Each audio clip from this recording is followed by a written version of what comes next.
বন্ধুরা, আজ আমি তোমাদের দেখাবো তোমরা ঘরোয়া উপায়ে কিভাবে ভেসলিন তৈরি করবে। আমি বাটিতে একটু নারকেল তেল নিয়ে নিয়েছি। আমি নিয়েছি শালিমার কোকোনাট অয়েল, তোমরা এখানে অন্য যে কোনো নারকেল তেল নিতে পারো। নিয়ে নিয়েছি একটু মোম। তেলটা একটু হালকা গরম হয়ে গেলে মোমটা দিয়ে দেবো তেলের মধ্যে। একটু গরম হয়ে গেলেই, তেলটা গরম হয়ে গেছে বন্ধুরা, মোমটা দিয়ে দিলাম তেলে। মোমটা গলে না যাওয়া পর্যন্ত তেলটাকে ফোটাবো।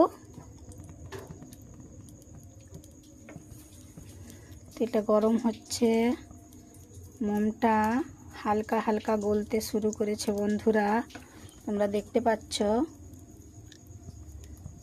মোমটা হালকা গলছে।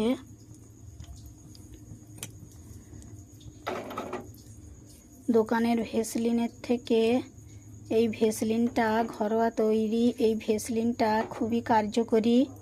মোমটা প্রায় গলেই এসেছে।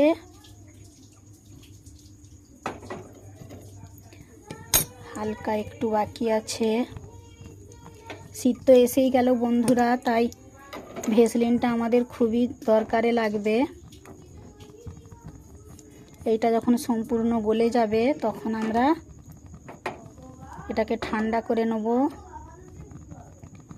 আর তেলটা ঠান্ডা হয়ে গেলেই এটা একটু বসে যাবে, বসে গিয়ে ভেসলিনের মতোই দেখতে লাগবে।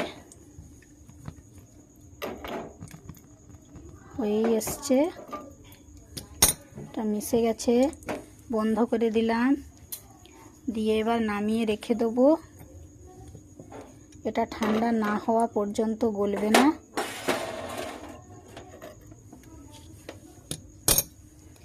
একটু ঠান্ডা হয়ে গেলেই এটা বসে যাবে, একটু সময় লাগবে এটি ঠান্ডা হতে।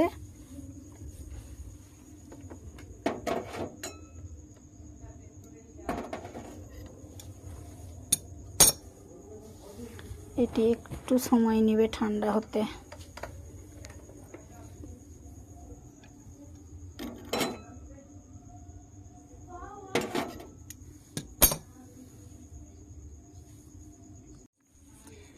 মিনিট 10 মতো রেখে দিয়েছিলাম, তেলটা সুন্দর বসে গেছে। দেখো বন্ধুরা, পুরো ভেসলিনের মতোই কালার এবং আকার নিয়েছে।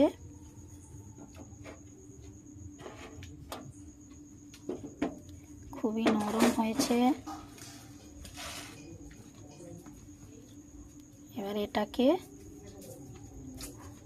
ভালোভাবেই ইউজ করা যাবে। খাবার বাড়া হয়েছে। তোমরা এইভাবে ঘরোয়া ভেসলিন তৈরি করে দেখো বন্ধুরা, তাহলেই বুঝতে পারবে জিনিসটা কতটা কার্যকরী।